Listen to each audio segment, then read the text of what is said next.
Hi, I'm Jac Tyler, and welcome to Beneath the Covers. Now, on this show, I love to bring you people that are inspirational and people that are wonderful. And tonight, I have got an amazing lady for you, Laura Anne Renwick. Now, not only is she part of the Lengro team and a writer like myself, she's also a business coach, an artist, a mum of two, and she's also designed the Claire Picture Lengro tarot cards. So please welcome Laura Anne Renwick. Hello. Hi, Laura. How are you? I'm good, thank you. Thank you for having me, Jac. Oh, thank you for coming on the show. Now, the last time I saw you, Laura, you were very poorly because you just had your COVID jab. How are you now? Because I haven't seen you. I know. I was poorly. I feel a lot better now. I think the day after I got it, I was so poorly. But the day after that, I got a bit better. And then I think it took me, I had the jab on the Tuesday and it took me till about the Friday to feel normal. Yeah. Oh. Yeah, good. Well, you are like one of the most amazing women I've ever met, Laura Anne. You really, really are. I mean, you know, I've known you for a while now, but I don't really know the real Laura. So that's what we want to find out tonight. So I've got lots and lots of questions for you. So don't be scared. We've got lots of people in the house today. Hi, Dawn. Hi, Michelle. Julie, Vicky, Sam. Sam's there. Hi, everyone. Hello.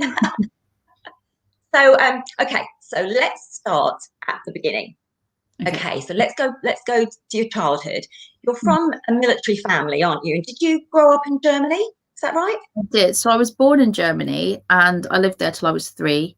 Then we moved back to the UK, moved lots of places. Then we moved back to Germany in 2000. And then I moved back to Scotland for a couple of years and then moved back to Germany. So I've finished my secondary school in Germany.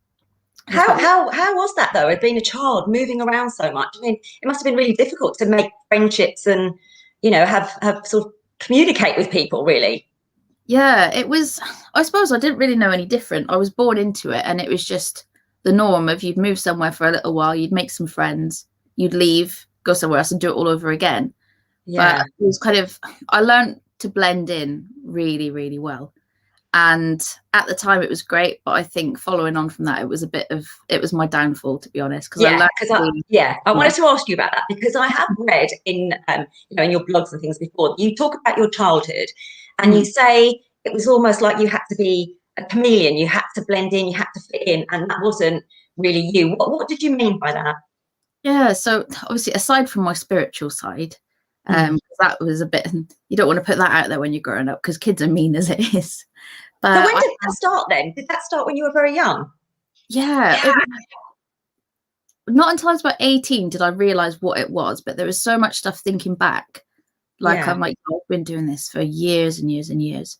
So that kind of kicked in, realising what I could do when I was 18. But before that, I thought I was a bit of a weirdo. I'd see things and feel things and hear things and I'd be into everything. And yeah, it was just a bit like, oh, okay, I'll keep that quiet. When I was about 14, 15, and when me and my friends, like Most Haunted was on the TV and we were all into it. And then I used to pretend to do like seances and they'd always work and people would be amazed. Like, how did you do that? But yeah, it was hard for me in school though. In my primary school, I did get bullied, strangely, because I had really white blonde hair, which seems a strange reason to get bullied. But then in secondary, so cool, aren't they? Yeah, kids are mean. Kids are really mean. Yeah. But then secondary, I just kind of really dimmed myself to fit in, to kind of get along with everybody. And I always tried to get along with everyone, but not everyone's nice. And we know not everyone's nice. Did you try to talk to your mum about it? Did you you talk about this to your parents or? I did, but because the school I was at, I used to go to a weekly boarding school. So we'd be there Monday to Friday. Oh. So I would only really see them on weekends. And that was obviously, I did have a mobile phone, but that was when it used to cost you like however much to text, and you wouldn't dare do a call because that would like absolutely rinse your credit back then. So I'd be saving that up to text the boys. That was what that credit was for. So yeah, back then it was just kind of you just cracked on and you just got on with it. But it was hard living, because we used to live in dorms during the week at school. And when I first started, I was in a dorm with 5 girls, and we were in one of the biggest ones that they had there. And then I kind of gradually got down to 2, and then just with one friend by the end of school. But because you're in such a close environment, it did get really catty. It was bitchy. It was gossip. It was lies. And I think because I was a bit naive to think that people were nice, I tried to get along with everyone. And then I fell into that web of people telling lies about people. And it was difficult. So I did have a bit of a shit time in secondary school, but I don't think many people knew it because I just put on that brave face. Yeah. Yeah. Because you did mention it, and you said, you were talking about it, and you said like sometimes you just wish you were dead, didn't you? Yeah. I got to a point in school I felt like I was a complete outcast. Someone had kind of jokingly made up a lie about me, which was not true whatsoever, and then that really spread itself around the school, and then it just escalated, and no one wanted to speak to me, and all of my usual friends had just kind of distanced from me, and I just felt like I had no one. And then obviously being in this environment, like Monday to Friday, having to sit and eat breakfast, I'd have to go to sit at the teacher's table, or I'd be sat on my own, and then it was breakfast, lunch and tea there. So it's kind of being stuck in this environment. It's not like you can take yourself out of it when you go home. It was really, really difficult. So I just we had a little gym there. So I do a lot of exercise and just try and take my mind off things. But it was difficult. It was, but like I say, not many people knew what I was going through. Yeah. Now you're very close. You're very close to your grandparents, weren't you? So how did they fit in your life? Yes. So my mum's mum and dad, my grandma and grandpa are everything to me. Like, so they live in Inverness in Scotland, and obviously my dad being in the army, he was away a lot. So my mum would go and stay with them when I was young, and I spent lots and lots of time with them in Inverness. And then when we lived in Germany, I was at middle school, and it was awful. I had awful teachers there, and my mum was trying to get me to move from the middle school up to the secondary school, but they wouldn't let me. So the solution was for me to move to Scotland. So I stayed there with my grandparents in Inverness for 2 years. And I did, because in Scotland, the school's different. So I did primary 7 and I did first year. So in England, that would be year 7 and year 8. And it was great and I loved it. But then I missed my mum, and I had my little brother and my sister, and I wanted to go back. So then when I did go back, I got straight into the secondary school rather than having to go to the middle one. But my grandparents are so supportive of me, and I get emotional talking about them. They're so special to me. So obviously with COVID, you haven't been able to see them or anything. But so when was the last time you actually saw them then? God, it will be summer 2019. I've seen them. So I feel teary already. They were meant to come down for my 30th birthday in August, and obviously that couldn't happen. So they're kind of raring, ready to go to come down and visit and see me and Mark and the kids. So hopefully it will be lovely. Yeah, that'd be lovely. So now with your art, Laura, you are an incredible artist. Well, how did that all happen? I mean, when did you find out your this is some of your work, because you've got you do pet portraits, don't you? You've got pet portrait business. I did, yes. So that was kind of the art thing for me was always there. So growing up, like one of my youngest memories is sat on my great granny with my granny Mac. I was sat just colouring in, drawing with her, and I wasn't very old. I can't be any older than 4. And I just remember her saying to me, "No, you need to do up and down so it looks like real grass." And that's one of my youngest art memories. And from there, I'd just always be drawing. That would be like my safe space. When I felt like I was low, or when I wanted to just express myself, I'd go back to the art. So then I did go to college and I studied art. I did start a fashion foundation degree at uni, but I dropped out of that, but we'll probably get to that later on. Yeah. And, then I hadn't really drawn for a long time. And it wasn't until I think 2014, I was just bored, and our dog Toby was just chilling out. I thought, I'll just do a sketch. So I did that. I put it on Facebook just to kind of be like, I haven't drawn in a while. And then I had commission requests coming in, and I've just built it up from there. So I've done loads and loads of commissions over the years of cats, dogs. I've done a cow, rabbits, so many different ones. I love it. I really, really do.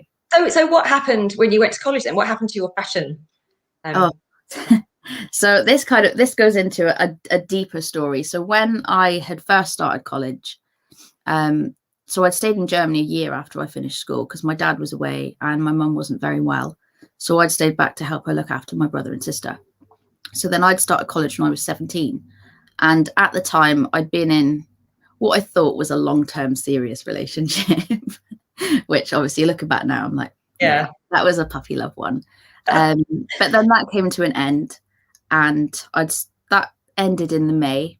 I started college no, I'm lying to you. It didn't end in the May. It was the May after I'd started college. So I started in September, and I was doing art and design. And this is where I met one of my very, very best friends, Beth. And yeah, so I kind of went through that.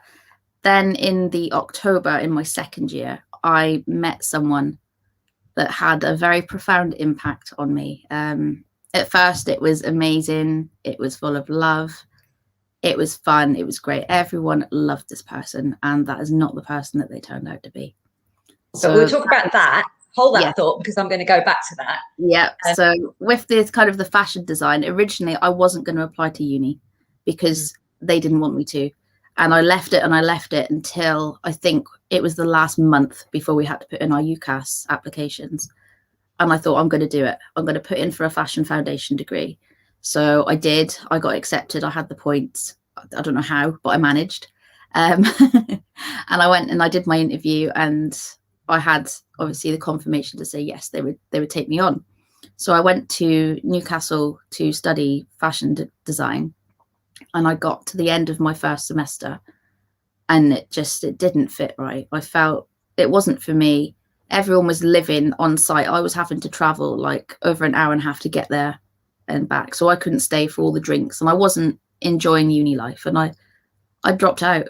And to be honest, I don't regret it, because I don't think fashion is the path I should have taken anyway. No, not because all the other things that have come after that have been incredible. Yeah. So now you're ill. You've had quite a bit of ill health, haven't you?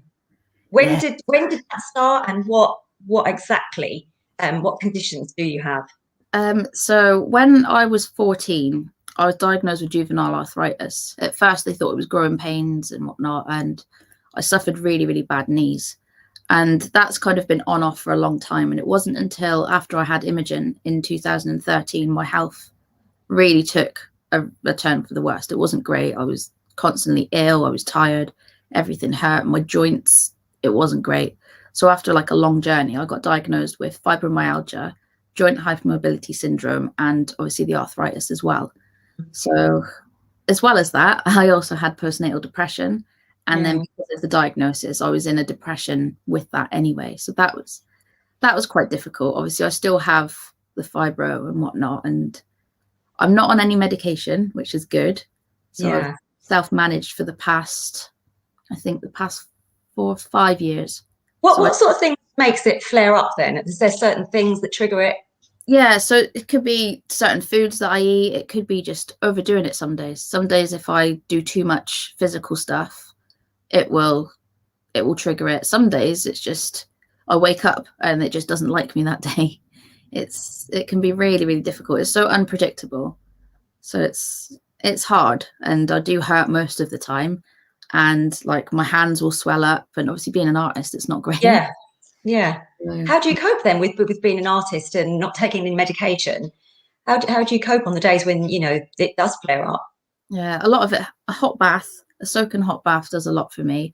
I use like an arnica rub on my hands. I use support gloves.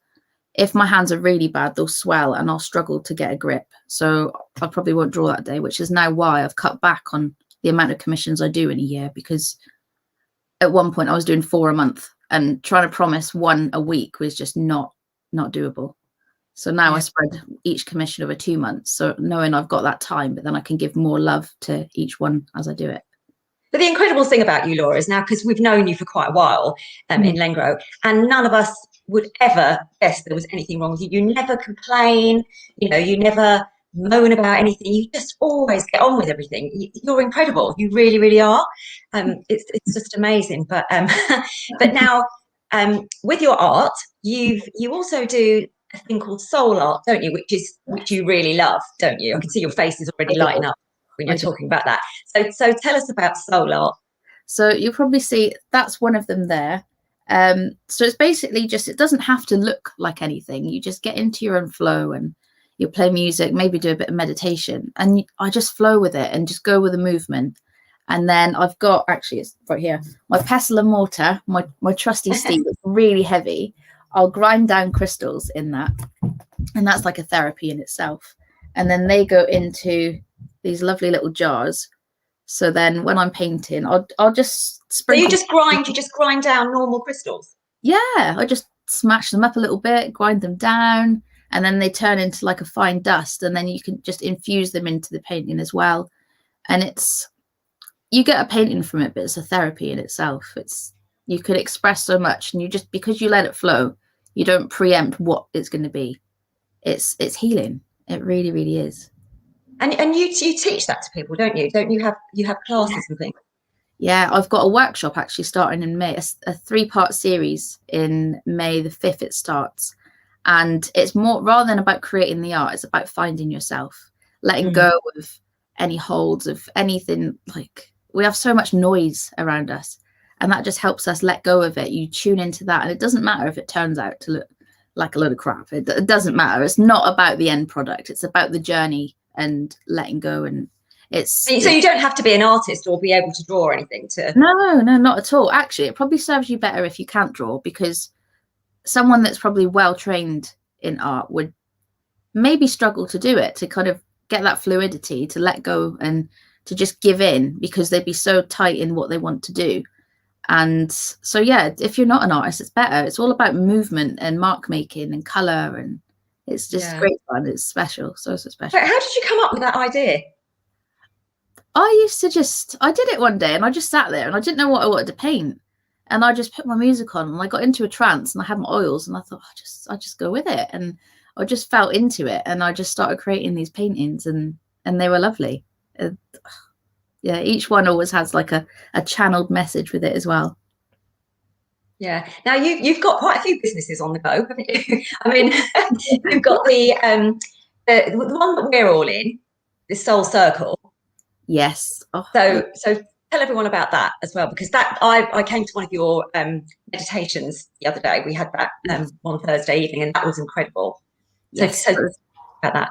So that's Balm for the Soul. That's open to everyone. And it's only like £15 a session. It's got healing, meditation, journaling. The Soul Circle is my special membership. So it's full of lovely ladies that just want a bit of clarity. They want a bit of guidance. They want to shut their heads out from all of the noise, all the crap that is life.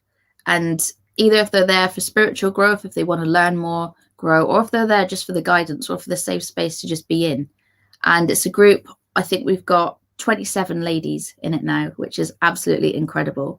I shut the doors to it at the end of January. However, I reopened them briefly until the 1st of April. So it is open if anyone wants to squeeze in there, but it's not going to be open for long. And then it's just full of content, you get monthly guidance, weekly guidance, daily affirmations. There's my whole meditation library. There's so much in there, but it's not just the content. It's about the women, it's about the space, and it's about feeling safe and having somewhere that you can freely express yourself, knowing you won't be judged. Yeah, I do want to go back to talk about that. How like your whole ethos is about supporting women, empowering women, that sort of thing. So we will go back onto that. But I want to talk about your family. But just before, we've got some loads and loads of lovely comments coming up. Just to let everybody know that after the show, we will go back and read all the comments. So don't think we're ignoring the comments. It's just hard to talk and read at the same time. So your lovely family. Now you've got your partner Mark, and you've got 2 beautiful children. So there they are there. Now you had, with your daughter, you had it was a bit of a difficult birth, wasn't it? Or wasn't there a bit of a trauma when she was? Well, both of them were not great. Levi was terrible, the birth there, but I'll go back to that. Imogen was, well, with Levi I had a cesarean, and Imogen was 2 weeks late. I was huge. I was offered a cesarean again, And stupid old me said, no, I want to try the natural way. And think about now, I'm thinking, what an idiot. Why did I do that? Well, you were young, Laura. Exactly. So I was induced with her, and I was in labor for absolute ages. I did manage a natural birth with her, but I was a wimp. I wimped out. I did have an epidural after I said that I wouldn't after Levi's one, which I'll come to. But I was off my face a little bit while I was birthing Imogen, because I've got a morphine allergy, and they give me 2 shots of diamorphine for the pain. So I come up in a rash. I was itchy. My tongue was swollen. I was away with the fairies. So I can't remember much about Imogen's birth. So that was, yeah. And then you had postnatal depression after you had Imi. I did. It was hard. I was sore. I was achy. And I do think that's maybe because they say with fibro, like a traumatic event can trigger it. And if it, obviously birthing a child is pretty traumatic for the body. And it wasn't long after that everything started happening, all the aches and pains and the trouble with my hips and my back. Yeah. That started after Imogen. All my knees and everything else was before that. So that, I don't want to blame her, but that that had triggered from there. But with Levi, we were both very, very well. I was very poorly. Levi nearly died during birth. So again, with him, I was 2 weeks over. So I must have a very comfy, warm womb in there. So I was induced with him, and I'd gone in early, and they'd done the little tablet thing, and it didn't work. So we had to wait to check. Then they did it again and again. And then labour had started. And I am a wimp. You wouldn't think it, but I am. You're not a wimp, Laura. I'm a terrible wimp. So I was moved from the induction ward onto the delivery ward, and I was like, I can't bear this anymore. I can't. So I did have the epidural, but before I'd had Levi, I was very underweight. I was 7 stone. The midwives had given me a good talking to, so I was very small at that point. I just had a big bump, but a small frame, and they'd given me a bit too much in the epidural, so I was pretty numb up till here. And then I was hooked up, I think, is it the ECG machine? I think. Oh, yeah. Yeah. And his heart rate started dropping and dropping. And then it went to 0, then it come back up, and then it went down. So then I had doctors coming in, everyone checking me over. And then all of a sudden they said, no, we need to take you for an emergency cesarean. So because I'd had the epidural and we were waiting for it to drop down, then they had to whack it back up again. So from there down, I couldn't feel a thing. Yeah. And I had my mum with me. And she had to put on all these scrubs. She had these wellies that were about 4 sizes too big for her. And yeah, so he was born, he was fine. The cord was around his neck, which was what the problem was. But he came out, he was absolutely fine. He was £7.15. And then that was the Sunday. I'd come out of hospital the Monday afternoon. I had a very bad headache. And for a couple of days after that, I had a terrible headache, but the midwife hadn't come out to see me because she'd gone to the wrong house. So it gets to the Wednesday, and I can't stand up. I can't do a thing. I'm just almost comatose. I can't even care for my newborn child. So my mum phoned up and said, we need to do something. So they'd taken me, and it turned out that when they'd done the epidural, they'd gone in too far, and they'd given me a dural tap, which meant the fluid in my spine and my brain wasn't right. So I had to have blood taken out my arm, injected into my spine. And that was that. I was fine. Then I was back to caring for him. Then a couple of days later, my stitches burst from my cesarean. And I found out that I had a contained form of MRSA. So I was back in hospital for just over a week. Gosh. And it was awful. It was so traumatic. And I told myself, I was like, never again. No. And then 6 months later, I fell pregnant with Imogen. Oh. So, yeah, it was... I'm a sucker for punishment, shall we say. But with all that you went through, did that bring back all your anxiety and things like from childhood? You know, did it bring back all that sort of those feelings again? Because it must have been horrible. Yeah, I've always been one that I like to take care of myself, and being so vulnerable and needing people to look after me, being in hospital, needing people to come in. Even when I come out of hospital, I needed help to be looked after. Obviously, I just had a cesarean. And I hate feeling vulnerable. I hate it. And I like to stand on my own 2 feet and do what I can. So that brought a lot back for me. And I was just going for a really tough time mentally, and that had kind of put me into a spiral of postnatal depression. Yeah. So it was difficult. Yeah. And then a bit later on, when did Levi's got autism, hasn't he? Yes, he does. Yeah. So when was he diagnosed with that, and how did that affect the family? So I first started to notice things when he was about 18 months old, and I had a friend who was on Facebook. Her son was diagnosed with autism, and I noticed a lot of similarities. And I thought, oh, I'm not sure. I didn't want to jump the gun. And then it wasn't until he went to preschool and they sort of flagged up and said, oh, we want to check out things and go from there. So they had gone through, done all the assessments for him. He was 2, but it took us 11 months from referral to actually see in the pediatrician. So he got his diagnosis when he was 3, and that was the autism diagnosis. Then age 5, he was diagnosed with ADHD as well. So he'll be 9 next month. So it's I wouldn't have him any other way. It's not been easy, but yeah, it's How has it been during COVID then? It was difficult. He's got so much energy. He likes things to be his way, and to have him cooped up in a house, it's just not working. Obviously, the first lockdown, all the parks were closed, and he just didn't want to go for a walk. It was boring. He wanted to go and play. So it was like shaking up a cola bottle, and all that fizz building up and building up.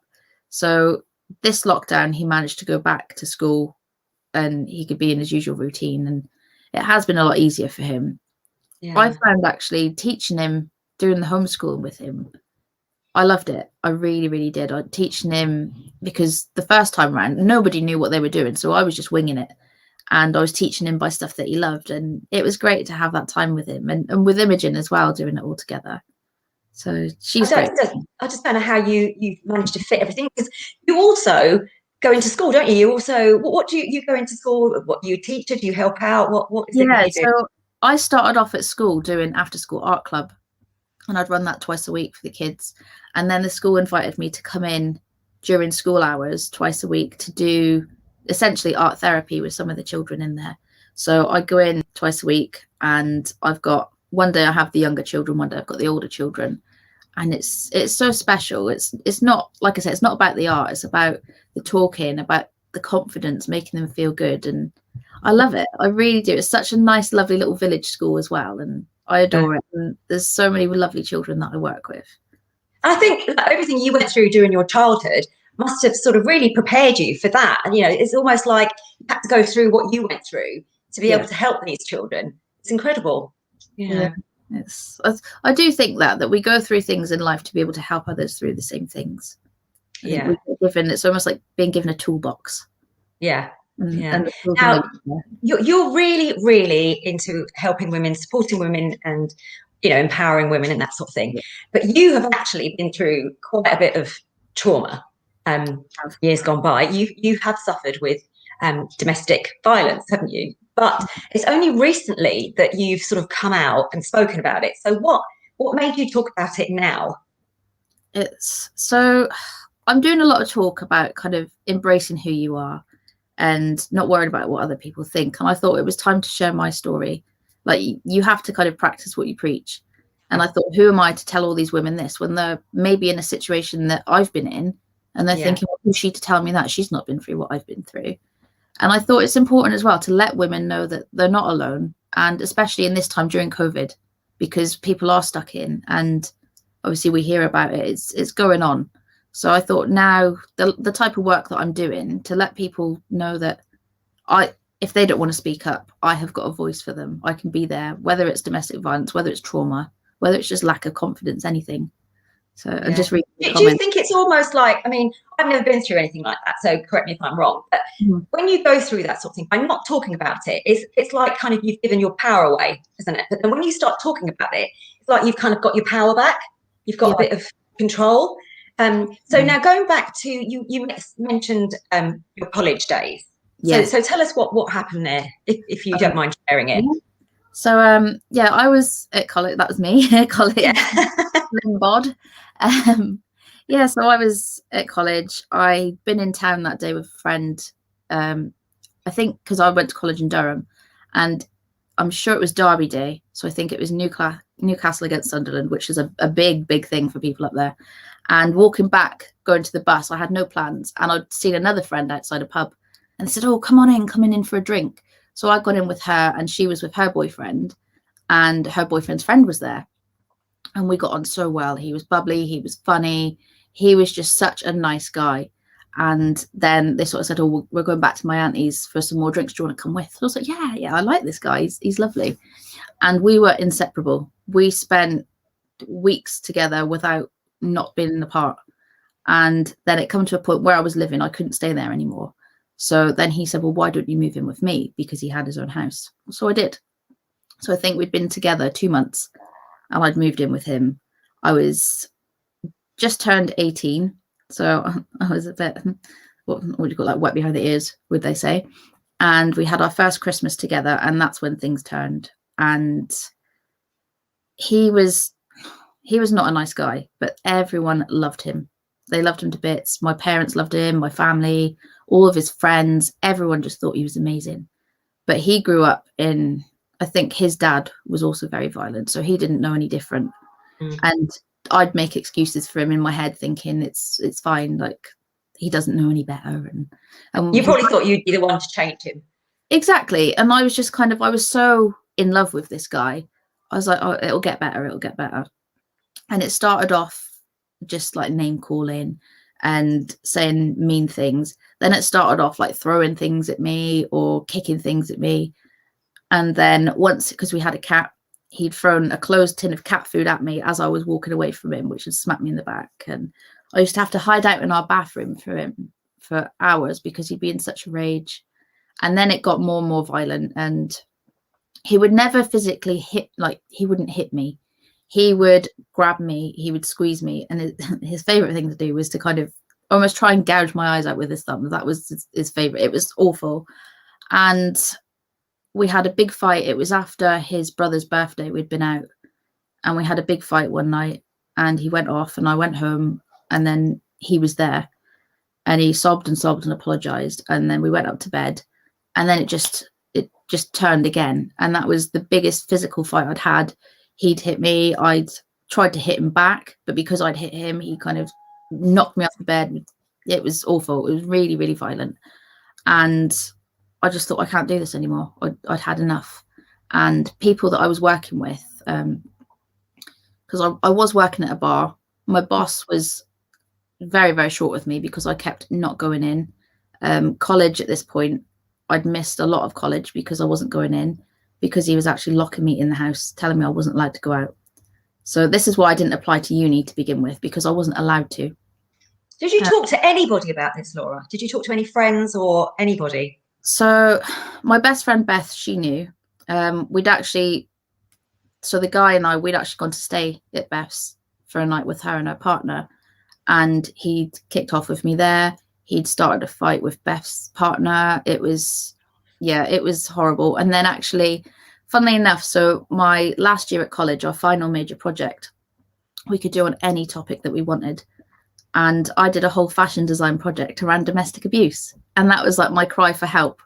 Yeah. And yeah, I don't think it reached anyone. And I'd finished college. It was over the summer when obviously I was kind of on summer break. So I hadn't started uni by this point. And that was when this fight had broke out. And I thought, I can't stay here. I can't do this anymore. So I had a friend who I'd worked with, who he was living in a house share. So he said, we've got a room come up, like come and stay with us. We'll help you. We'll support you however you need until you get on your feet. So then I decided to leave and I moved to the other side of town. And actually the room share turned out that someone else was taking that. But the girl next door who had a flat, her friend was moving out. So I moved in with her. So we became very, very good friends, even though it was meant to be temporary. And then we moved out from that flat, got another flat in the centre of town, and we were there. And that was the story of the landlord, but that's a whole other story. Yeah, we'll go back to that. Yeah. So then we were in this flat, and it was great, and it was lovely. And a few months down the line, we had new next door neighbours, and it turned out to be my ex and his brother. So I didn't stay there much long after that, and after everything else that happened. So that changed me. I think that knocked my confidence massively. A lot of it was verbal abuse and him really down talking me, making me feel like I wasn't worth anything. And I struggled. And obviously I was 18 years old. He was 22. So I just kind of took what he said, and nobody knew what he was like. And it wasn't till I left him and everyone outcried, "Oh no, what have you done? He was going to propose to you." And I was like, thank God I left then. So yeah, that was were you too scared to speak out? Is that why you didn't sort of? Yeah, I had this fear, and people will probably know what I'm talking about. Like, you don't tell your mum anything until you know it's completely done, because once you've told your mum, you can't go back on it. Yeah. And I had this fear of, I wanted him to be a good guy. I wanted people to love him. I didn't want anyone to think bad of him, because things were going to get better in my head. And obviously I realized that they weren't going to get better. So I just kept quiet, because stupidly I didn't want anyone to think any wrong of him. So yeah. And so when your family did find out about it, what was their reaction? They must have been horrified that they had no idea this was going on. Yeah, I think we didn't really speak about it much, to be honest. They weren't very happy about it, but they weren't near us. Obviously, my mum and dad, military, they were quite far away. My grandparents in Scotland. So at the time, I didn't have any family nearby. So I was quite detached from everyone. And I think because I turned into a bit of a shell of myself, I pushed everyone away. So I didn't really have that close-knit contact that I used to have with them. So it was kind of, I was quite on my own at the time. It was difficult. So what advice would you have for any women going through what you went through? What advice would you give them being in that situation? I would say, honestly, don't hold out for change. Do not just stay there hoping that things will get better, thinking they'll change, thinking they'll keep their promises. Just gather all of your power. We hold so much power. We always have a choice, even when we don't believe that we do. There's always a choice, and you have that choice to leave that situation. So it's tough love, but just know that you don't have to be there. You don't have to put up with that crap, and that you've got the power to move on. Even if you've got nothing, but the clothes on your back, you can always leave. Yeah. And so you did mention the landlord, because that was another terrible situation that you ended up in. So tell us a little bit about that. Yeah. So like the short story of that was basically when I was a shot girl, like going around the clubs selling shots. My landlord had met me there on a night out. I didn't know he was going to be there, and he just said hello, politely bought me a drink, and I thought, okay. So I started drinking that one. Then he came over with another drink, and because I still had the first one, I poured half of it into the one that I had and gave this one to the girl that I was working with. Yeah. And I started to feel not very good, so I went and sat outside. Next thing, he comes over, arm around me, and then he turned into a real creep, and he was telling me that he had keys to my flat. He could do what he liked. He was going to take me home. And it was, I started, like, he'd spiked my drink. The girl that I was working with, because obviously I'd given her some as well, so she wasn't well either. And there was a big to-do. Our boss had come back because he used to drive around and drop the other girls off. So he'd come back to the club, and they almost had a fight break out between the two of them. This guy was adamant that he was taking me back to my flat, that he was going to look after me. And at this point, I was 19. He was about 50 something, and he was just awful. So it wasn't long after that I'd left the flat as well, because it just, no, you don't want to stay in someone's house when you know that they've got keys and they've promised you that they'll turn up. It's no, so that was something else in itself. But now on to happier things. Yes. so let's talk about Lengro. How did you get involved in Lengro? Because Lengro is our little family, and it's Claire obviously brought us all together. So how did you get involved with that? So I was put in touch with Claire for a mutual friend, because Claire wanted her tarot cards done. So obviously I was doing the cards for Claire, and it wasn't just a work relationship. It turned into a friendship. Obviously it was at the same time that she just launched Lengro, or you guys were in the mag, and she said to me, I want you to be in Lengro, but I know you've got the cards. I don't want to put too much on you. So we were like this close to having the cards finished, and she was like, I want you to be in Lengro, like you need to come and write for me. And we'd done it. It was not long before my birthday, and that was kind of like my big out into Lengro when I turned 30, and you guys did my online party, and it was great. And to be such a part of such a well, I've met Claire in person. I've not met anybody else in person. Oh, we haven't, have we? But it's coming up to nearly a year, isn't it? And we haven't actually met physically. But it's just, we're just like an online family, and everyone's there for everyone. It's not just a magazine. It's so much more than that. And Claire's not like this crazy, what's she called, off of Devil Wears Prada. Well, she is a bit crazy. Well, yeah, we'll give her that. But what's the Devil Wears Prada? Oh yes, she's not like that. No. She is not like that. But she's lovely, and we're all just. And you've had a bit of a journey with these cards, because these cards that you've done are absolutely beautiful. So tell us a bit about the cards. Yes, so actually, I preempted that you were going to ask me about them. Yeah. So yeah, they started off. So I drew them all on my iPad, with my Apple Pencil and app called Procreate. And Claire knew that she wanted her family to be in the cards, so we'd kind of put ideas to and fro of what she wanted. But she sort of said, as long as it's got these details, I had pretty much free reign for the rest of the design. Yeah. And obviously Rich was involved as well. And we started off just kind of emailing to and fro. And then I said to her, right, let's do a FaceTime, because I want to really get to what you want me to do. And then that was the first of very, very, very many FaceTimes. And that's what I went through, because obviously over email it was business. And then over FaceTime, we got to know each other personally, and it just grew. And obviously the cards were a journey. There were times when I probably wanted to strangle her, to be honest. We did. So the last night we were working on them, it was such an amazing journey to do. And the last night, Claire stayed up with me, because I promised her that I would have them done for this date. And there was a lot more work than we preempted. And she said to me, I'll stay up with you. So we did an all-nighter on FaceTime. We had the radio on. We had no alcohol. There was lots and lots. You didn't, did you? No, I had olives, but no alcohol. Lots of coffee, and we stayed up. And we'd literally stayed up the whole night through. I'd finished the cards, got the kids up, got them dressed for school, shipped them off to school, and come back, and I had the best nap I've ever napped. But during the cards, when you were creating the cards, there was an incident with you and Rich, Claire's partner, Richard, where you both came up with the same drawing. Yeah, so that happened on numerous occasions. When Claire was saying to me about something, I said, right, I think I know what you want. But Rich would sit there and draw something, and I would sit and draw something. And then I go, right, this. And then the first time Claire was like, oh my God. And then she turned around Rich's one, and they were pretty much exactly the same. And this was recurring. It happened so much. It was like we were just in each other's minds. So it's because when I do the design, it's not just art design. I channel a lot, and I tap into it intuitively. So I kind of... Because you drew her house, didn't you? Her actual house that she lived in. Yeah, so she said to me, I think it was the house to go on the wands cards, because each one has got a particular house or a castle or something. So I said, right, I'll just get to work on the house. So I didn't ask anything about what she wanted. And I drew it, and I just said, this is what I've got. What do you think?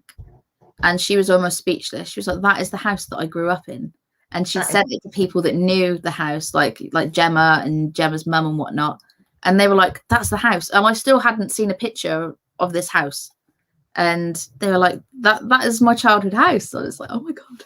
So there is so many other things and little details down to points that I'd drawn.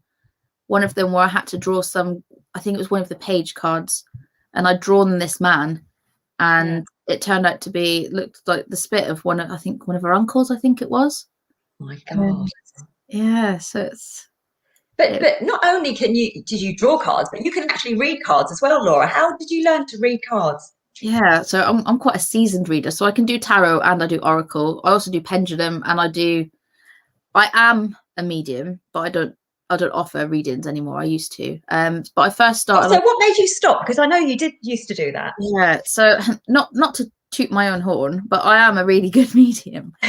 You are a really good medium. I know you are.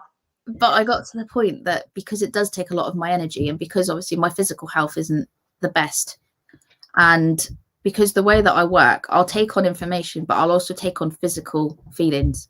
So I can physically feel how people have passed or what they're feeling, or even if I was tapping into you and you had an ailment, or I've done it with you before. If you've got something wrong, I can physically feel it. I didn't even tell you, and you just knew that I had a bad neck. Yeah, so I can feel the stuff. But obviously people that have passed away, have to have endured some sort of pain before they've passed. So taking it physically for me, I couldn't do it. So it's not about me doubting myself or people saying I wasn't any good. It's physically for me, I had to stop. It was making me ill. So, but with the cards, I got my first tarot deck.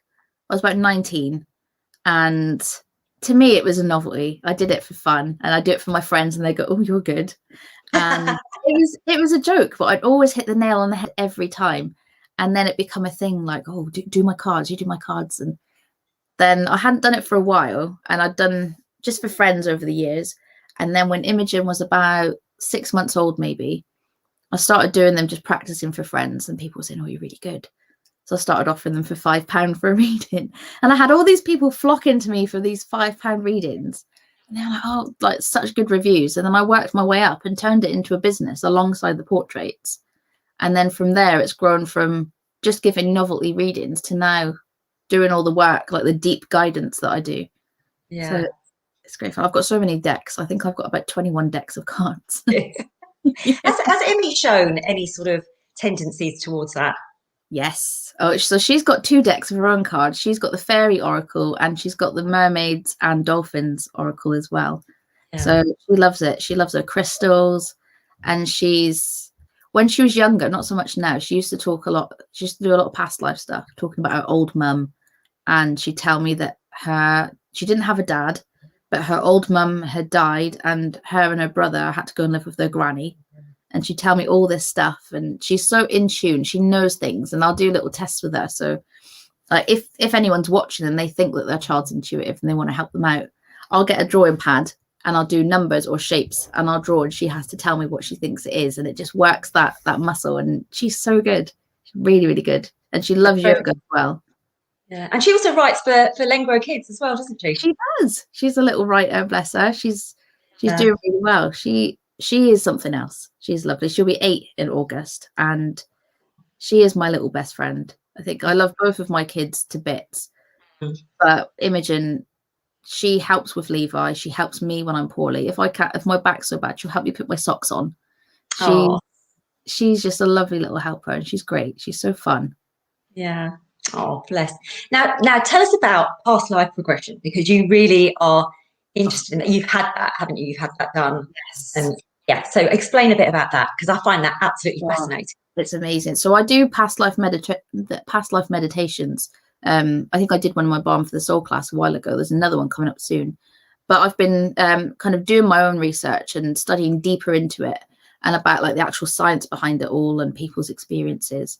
But our past life, they hold stuff. So our soul will go through. I've said this is one of my sayings that people quite like about souls and sausage rolls. So you've got the soul and the spirit are 2 different things. So the spirit is kind of what's in your body in this lifetime, but the soul gets carried throughout. So your soul travels into different capsules, which are the body. And throughout our lifetimes, we'll take on different skills. There'll be different trauma. There'll be different strengths. There'll be stuff that our soul will learn from. And it's almost, if you imagine you've got like a checklist of things that you want to get done, your soul will work through, and it will choose a life depending on what they want to tick off their list. But there's people that have obviously regressed, and I think there's a story of a little boy that had told people about he was this guy, he was murdered, and he pointed out the spot of where this body was from who he was in a past life. There's so many amazing stories, but it can also heal thought patterns in this life, because a lot of any phobias, any anxieties that kind of come out of nowhere, any like patterns of behavior can be from a past life, because you've got that karma as well. So karma plays a big part in past lives. And often if you get someone that's done terrible things in their life, often they won't come back, because the karma for them would be too much for their next life. So that would kind of be the end of the road for them. And it's such a deep thing. It goes into like the conscious, the unconscious, the different frequencies that our brain works on. So studying about that as well. So our brain works on a beta frequency, but up until about the age of 6 or 7, our brains will work on the theta frequency, which is the frequency we use when we meditate, when we tap in intuitively. So that's why a lot of children are prone to kind of tapping into this information, because their frequency is there. But as our brain changes, develops, and obviously social pressures and input, we just kind of detach from it, apart from those that kind of learn to tap back in or have always continued to. There's so much to it. I could talk about it for hours. Yeah, it is. It's fascinating, isn't it? But, yeah.